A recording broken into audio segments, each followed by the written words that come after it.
उसकी वजह से हम अपना वेट भी मैनेज कर सकते हैं और उसकी वजह से हम अपने लाइफस्टाइल को सही भी कर सकते हैं। तो ये सारी चीजें मेरी यहाँ आके सही हुई हैं और मैंने अपना 8 kg हेल्दी वेट लॉस किया खाते पीते 2 मंथ्स में। और अपने आज आइडियल वेट पे हूँ, अपने आइडियल वेट को एंजॉय कर रही हूँ, सारी चीजें खाती हूँ और अपना पोर्शन कंट्रोल का ध्यान रखती हूँ। डिटॉक्स कब करना है ये हम लोग ने यहाँ आके सीखा। मैं पहले कभी डिटॉक्स नहीं करती थी, डिटॉक्स वाटर सोचती रहती थी कि बनाऊंगी बनाऊंगी पर कभी नहीं बनाया। पर हाँ, यहाँ आ गए हमें पता है कि कैसे हम अपने माइंड को भी डिटॉक्स कर सकते हैं, हम अपनी बॉडी को भी डिटॉक्स कर सकते हैं। हमने यहाँ पे आके बॉडी मतलब फिजिकली के साथ साथ मेंटली डिटॉक्स भी सीखा है। तो ये सबसे अच्छा हुआ। फिजिकली तो यहाँ पे मैं अच्छी हुई हूँ, साथ ही साथ मेरा मेंटली भी बहुत अच्छा रिजल्ट है। मुझे जिसकी ज्यादा जरूरत थी वो शायद फिजिकली से ज्यादा मेरा मेंटली था। और मैं यहाँ आके मैम ने मुझे बहुत ज्यादा सपोर्ट किया है, तो thank you so much rakhi ma'am, और थैंक यू सो मच सपना। उसका शुक्रिया अदा करना बहुत जरूरी है क्योंकि वो ही मुझे इस क्लब में लेके आई, उसी ने मुझे इस क्लब का रास्ता दिखाया। तो थैंक यू सो मच सपना और thank you so much rakhi ma'am. तो चलिए चलते हैं हम अपने टॉपिक की तरफ। और जैसे कि मैम ने बताया ही है कि हमारा टॉपिक एनीमिक को लेके अनीमिया को लेके है कि हम लोग जो होते हैं ना कि एनीमिया के बारे में उसके रीजंस क्या होते हैं, कितने तरीके का होता है और क्या खान पान में हम सही करके अपने ब्लड को अपने हीमोग्लोबिन को हम इंक्रीज कर सकते हैं। तो सबसे पहले तो यही जानेंगे कि एनीमिया होता क्या है, होता क्या है, हम इसके बारे में थोड़ा सा यहाँ पे देखेंगे। बहुत ज्यादा नहीं डिटेल में जाएंगे, हम उसके ऊपर थोड़ा सा देखेंगे। मतलब कि कोई भी जैसा रीजन होता है उसकी वजह जो आपके ब्लड में जो आरबीसी की कमी हो जाती है। आरबीसी क्या होता है? आरबीसी होता है आपका red blood cells. Red blood cells जो होते हैं वो आपके शरीर जो आपके टिश्यूज होते हैं उसमें उस तक ऑक्सीजन पहुंचाने का काम करते हैं। और यही जो टिश्यू ऑक्सीजन होती है आपकी एनर्जीज में कन्वर्ट हो जाती है।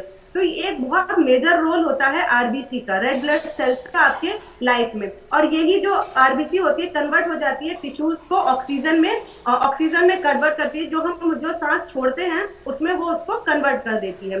तो जो कुछ रीजंस हमने देखे हैं इसमें शॉर्ट टर्म भी होते हैं और कुछ रीजंस होते हैं वो लॉन्ग टर्म होते हैं। पर बेसिकली देखा गया है कि दोनों तरह के ही रीजंस होते हैं, शॉर्ट टर्म और लॉन्ग टर्म, हमारे हीमोग्लोबिन कम होने की स्थिति में। तो कभी कभी ये हम देखते हैं कि ये एक बहुत गंभीर बीमारी का भी रूप ले लेती है कि जब आपके शरीर में आरबीसी नहीं है, ब्लड नहीं है, तो एक मेजर बीमारी का रूप भी ये ले सकती है, घातक बीमारी होती है। इसका जांच कराने के लिए इसका जो टेस्ट होता है ये हमको कैसे शॉर्ट टर्म रीजन है या लॉन्ग टर्म, ये हम डॉक्टर के एडवाइस से ही पता कर सकते हैं। हमको डॉक्टर के पास जाके जांच करानी चाहिए, उसके बाद ही हम इसका पता लगा सकते हैं। अब देखते हैं कि इसके रीजंस क्या होते हैं। जैसे फीमेल्स हैं, लेडीज हैं, लेडीजों में ये प्रेगनेंसी के समय जब खून की कमी हो जाती है तो उनमें आरबीसी की उनमें एनेमिक होने का खतरा ज्यादा बढ़ जाता है। क्योंकि वो क्या होता है कि हम जो प्रेगनेंसी के समय ब्लड लॉस के चांसेस रहते हैं या फिर जो भी होता है, मतलब जो भी डिलीवरी के टाइम पे जो लॉसेस होते हैं उसमें एनेमिक होने का खतरा थोड़ा ज्यादा रहता है। इसके बाद देखते हैं कि जो ओल्ड एज पीपल होते हैं, ओल्ड एज लोग होते हैं, उनमें ये अधिक खतरा रहता है क्योंकि जो उनका मेटाबॉलिज्म होता है वो वीक हो जाता है, उनके पास प्रॉपर न्यूट्रिशन नहीं पहुंच पाते, वो उनका जो टेस्ट बर्ड्स होता है वो भी कमजोर हो जाता है। खाने में उनको जो कहते हैं ना प्रॉपर न्यूट्रिशन जाना चाहिए वो नहीं मिल पाता। तो ये भी एक रीजन होता है हमारा एनेमिक होने का। नेक्स्ट आता है कि हमें देखना चाहिए कि कितने तरह एनेमिक रीजन तो समझ में आया, पर देखना चाहिए कि कितने तरह के होते हैं, क्या टाइप्स होते हैं एनेमिक होने के। सबसे पहले आता है कि अप्लास्टिक एनीमिया। अप्लास्टिक एनीमिया क्या होता है? ये होता है जब हमारा शरीर पर्याप्त मात्रा में आरबीसी को, रेड ब्लड सेल्स को प्रोड्यूस करने में असमर्थ रहता है, तो इसको हम अप्लास्टिक एनीमिया बोलते हैं।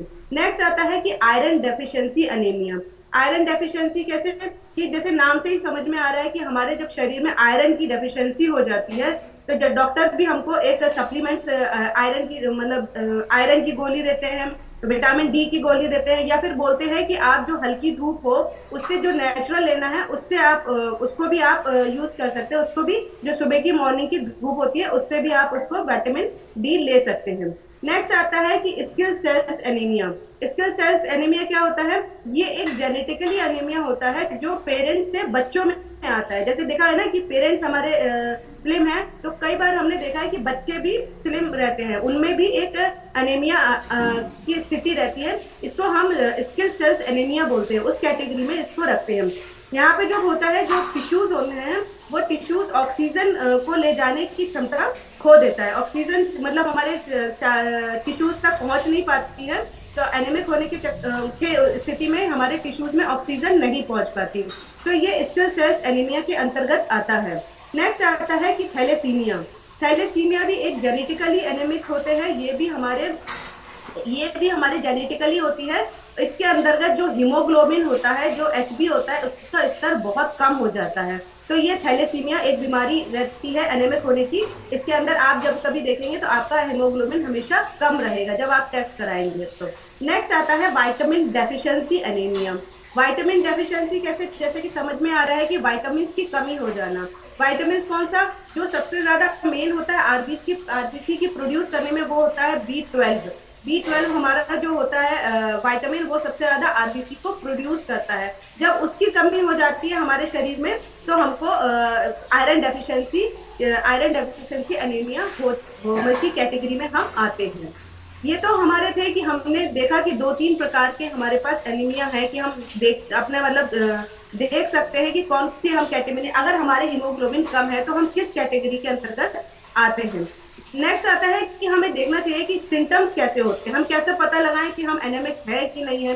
तो उसके सिम्टम्स को जानने के लिए, पता लगाने के लिए सबसे पहले जो होता है कि जो लक्षण ऐसे दिखते हैं कि हमारे जो शरीर होता है उसमें ऑक्सीजन की कमी होने लगती है, टिश्यूज हमारे शरीर में ऑक्सीजन पहुंचाने में कम हो जाते हैं, जिससे कि हमको हमेशा लथार्जिक फील होता है, हमको हमेशा वीकनेस लगती है, हमको थकान लगेगी हमेशा। हम थोड़ा काम करके आए फिर रुक गए, हमको लगेगा कि हम लेट जाएं, हम थक गए।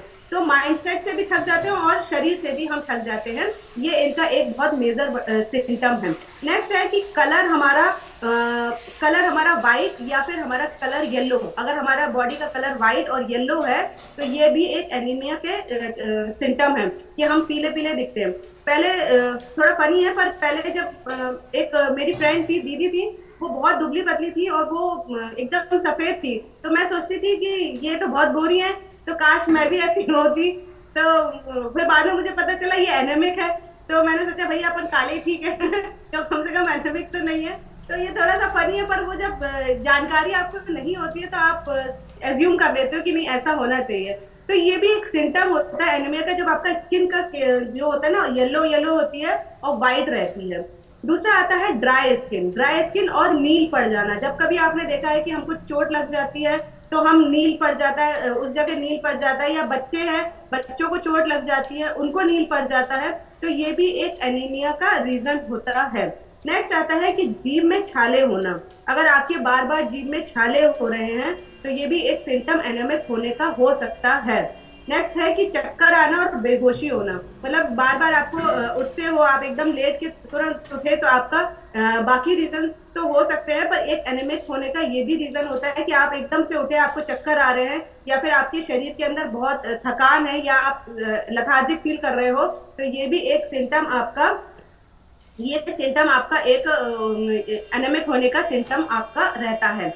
दूसरा आता है कि हाथ पैर ठंडे हो जाना। कई बार देखा है कि हम बहुत ज्यादा अगर एसी में बैठ गए या बहुत ठंड है तो उनके हाथ पैर एकदम ठंडे ठंडे हो जाते हैं, उसमें क्या ब्लड सर्कुलेशन नहीं रहता, बहुत हाथ पैर आपके ठंडे पड़ जाते हैं। ये भी एक सिम्टम आपका एनीमिक होने का होता है। सिर दर्द होना और छाती में दर्द होना। सिर दर्द की वजह से अगर आपका बार बार सिर दर्द कर रहा है या फिर आपका चेस्ट में पेन है, तो ये भी एक सिम्टम आपका एनीमिक होने का हो सकता है। ये सारी चीजें हमको डॉक्टर्स, ये हमें सिम्टम देखने भी चाहिए और डॉक्टर से हमको कंसल्ट भी करना चाहिए। अगर हमें बार बार सिर दर्द हो रहा है या फिर बार बार हमको चेस्ट में पेन हो रहा है तो इसको हमको डॉक्टर से कंसल्ट भी करना चाहिए। नेक्स्ट आता है कि एनीमिक होने का खतरा किन किन लोगों में सबसे ज्यादा रहता है। तो सबसे पहले तो आती है हम लेडीज है, क्योंकि हम लेडीज जो होती है वो सबसे ज्यादा हम लोग को एक वरदान ही है कि हम दूसरों के लिए तो करेंगे पर अपने लिए कभी नहीं सोचेंगे। तो ये जो होता है कि हम सबको फ्रूट्स काट के देते हैं, हम खुद नहीं खाते, तो ये भी एक बहुत बड़ा रीजन है जिसकी वजह से हम लोग एनीमिक होने की कैटेगरी में आते हैं। फीमेल स्पेशली, मेल्स भी आते हैं पर कंपैरिजन टू मेल फीमेल ज्यादा रहती हैं, क्योंकि वो लोग अपना ध्यान कभी नहीं रखती हैं, टाइम टेबल का कभी नहीं होता, अपना फ्रूट्स का, अपना न्यूट्रिशन का। हम लोग यहाँ आए हैं तब से हम लोग ने टाइम पे सारी चीजें लेना। हम यहाँ पे शायद जितने लोग हैं, मोस्टली लोग हैं, सब लोग फ्रूट्स कभी नहीं खाते होंगे, कभी कभार खाते होंगे, मैं खुद ही फ्रूट्स कभी खाती थी। ऐसा नहीं था कि मेरा डेली इंटेक हो, पानी का मेरा डेली इंटेक नहीं था जितना प्रॉपर लेना चाहिए, हाइड्रेट नहीं रहती थी। और टाइम पे खाना पीना यहाँ पे मेरा यहाँ आने के पहले नहीं था, क्योंकि वो सारी लाइफस्टाइल ही डिसऑर्डर थी। इसीलिए ही वेट हम लोग का बढ़ा, इसीलिए हम लोग उस कैटेगरी में आए। नेक्स्ट आता है कि 2 वर्ष से जो कम बच्चे होते हैं उनमें भी ये खतरा ज्यादा रहता है अनिमिक होने का, क्योंकि वो कई एक तो या तो फिर जेनेटिकली भी हो सकते हैं या फिर उनमें ब्लड की कमी हो सकती है। ओल्ड एज पीपल जैसे मैंने बोला कि अबव जो 65 होते हैं, 65 के अबव होते हैं, उन लोगों का एक तो डाइजेशन पुअर हो जाता है, दूसरा उनका जो न्यूट्रिशन होता है वो न्यूट्रिशन प्रॉपर नहीं मिलने के कारण उनमें एनेमिक होने का खतरा ज्यादा हो जाता है। नेक्स्ट आता है कि उन व्यक्तियों में जो लोग किसी किसी का खून होता है ना वो बहुत गाढ़ा होता है, तो उन व्यक्तियों में एनीमिक होने का खतरा ज्यादा रहता है जो लोग खून को पतला होने की मेडिसिन लेते हैं। कई लोग होते हैं ना उनका बहुत गाढ़ा खून होता है कि अगर यहाँ पे बैग टांगा तो वो निशान पड़ जाए, या कुछ होता है तो निशान पड़ जाते हैं। तो गाढ़ा खून होने के जो पतला खून करने के लिए जो मेडिसिन लेते हैं उनमें भी एनीमिक होने का खतरा बढ़ जाता है। दूसरा आता है कि पेट या आंत में अल्सर, अगर अल्सर है पेट या आंतों में तो भी आपका एनीमिक होने का खतरा रीजन रहता है कि बढ़ जाता है। नेक्स्ट आता है कि ये तो हमने देखा कि रीजन कौन कौन से हैं, टाइप्स कौन कौन से हैं। अब हमको देखना चाहिए कि हमको कैसे पता लगे, तो उसके लिए हमें कौन कौन से टेस्ट कराने चाहिए।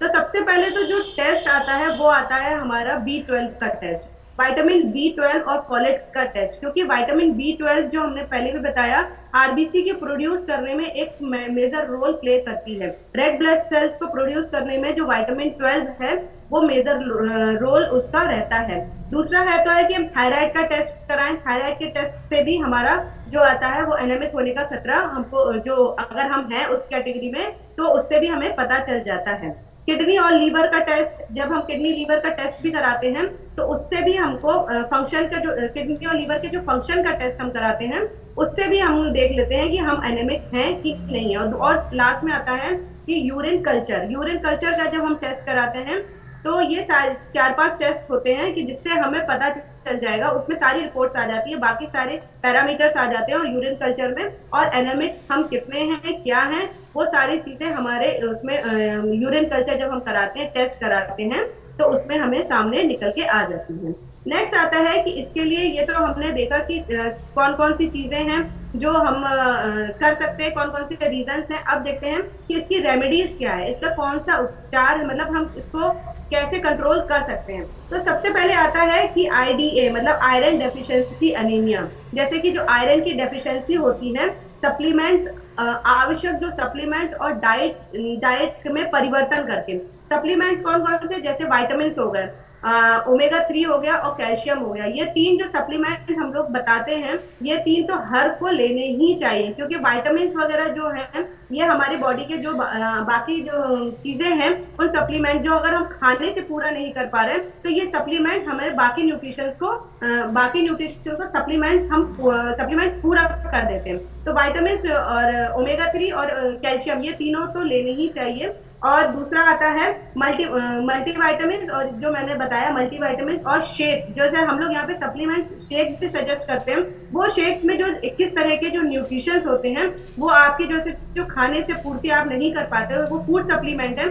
सप्लीमेंट्स तो डॉक्टर भी देते हैं पर वो दवाइयाँ होती हैं, और यहाँ पे जो सप्लीमेंट सजेस्ट किए जाते हैं वो हमारे फूड सप्लीमेंट्स हैं जो हमारे प्लांट बेस्ड होते हैं, वो नेचुरल होते हैं, उसमें दवाइयाँ जो डॉक्टर की दवाइयों वाले होते हैं वो सप्लीमेंट्स ना होके ये हम food plant based supplements suggest करते हैं। तो ये जो सप्लीमेंट्स लेकर और डाइट में अच्छे से हम डाइट को कंट्रोल मतलब न्यूट्रिशंस लेकर, डाइट के थ्रू भी न्यूट्रिशंस लेकर इसको जो पूरा करते हैं, तो इन सब चीजों से ही हम अपने जो बॉडी में एनीमिक होने का जो रीजन है या एनीमिक हम हो जाते हैं उसको देख सकते हैं, और उस पर अपना जो अगर किसी में आरबीसी कम है या फिर किसी में ब्लड कम है तो वो उसको अपना देख के टेस्ट करा के उसको मतलब जो एक कहना चाहिए कि आवश्यक न्यूट्रिशन लेकर आवश्यक डाइट में परिवर्तन करके अपनी लाइफस्टाइल में परिवर्तन करके उसको पूरा कर सकता है। तो ये छोटा सा एक टॉपिक था और उसके बारे में मैंने थोड़ा सा बताया कि मतलब एनीमिक क्यों होते हैं, उसके रीजंस क्या है और किन किन में खतरा ज्यादा है, मतलब किन किन में ज्यादा रहता है खतरा कि वो लोग इस चीज को फेस करते हैं। तो आई होप थोड़ा सा समझ में आया होगा। तो यही छोटा सा मेरा एक टॉपिक था। Thank you so much. ये छोटे से टॉपिक में बड़ी